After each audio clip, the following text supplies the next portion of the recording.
Number 7, lead from the front in your social media presence.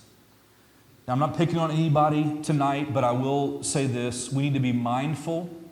It's a priority. We need to be mindful of what we're posting and why we're posting.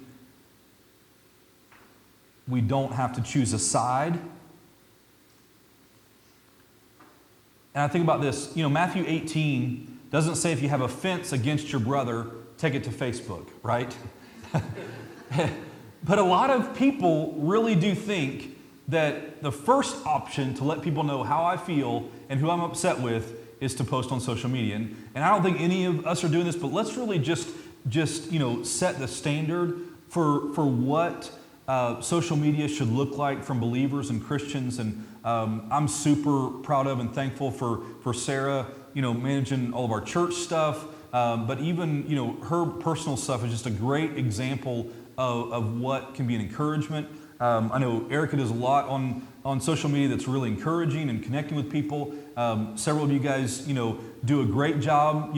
Several of us don't do much at all. But it's, social media is a great way to encourage people, connect with people, help people get to know our heart, or even, get to know our family. It can be a great way to be human and be real with people, and also to develop influence with different people that we may not know yet.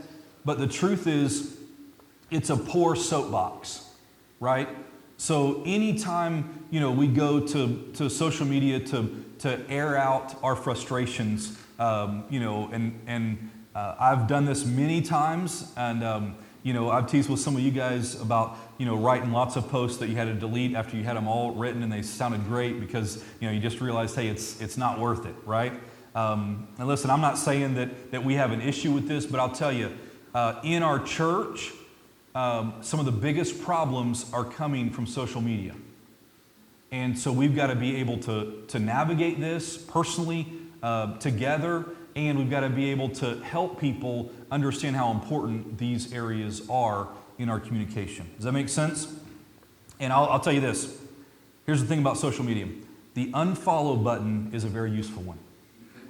See, here's what I've learned. I don't make any apologies about this. I have no emotional energy to waste on people who don't share my values. Can I just say it that plain tonight? I think I can.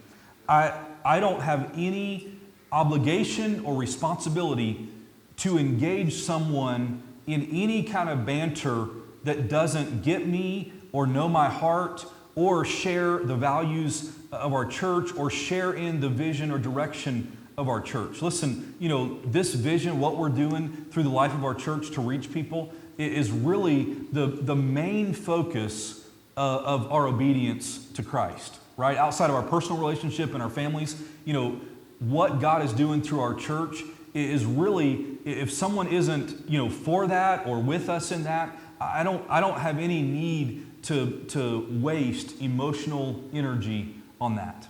It's kind of like Amy used to say, my phone is for my convenience, not yours. And social media is for my opportunity to connect with people. It's not, your opportunity to get me all upset and frustrated with life, right? And so we got to pass up some good opportunities and just let stuff rest, let it go on, and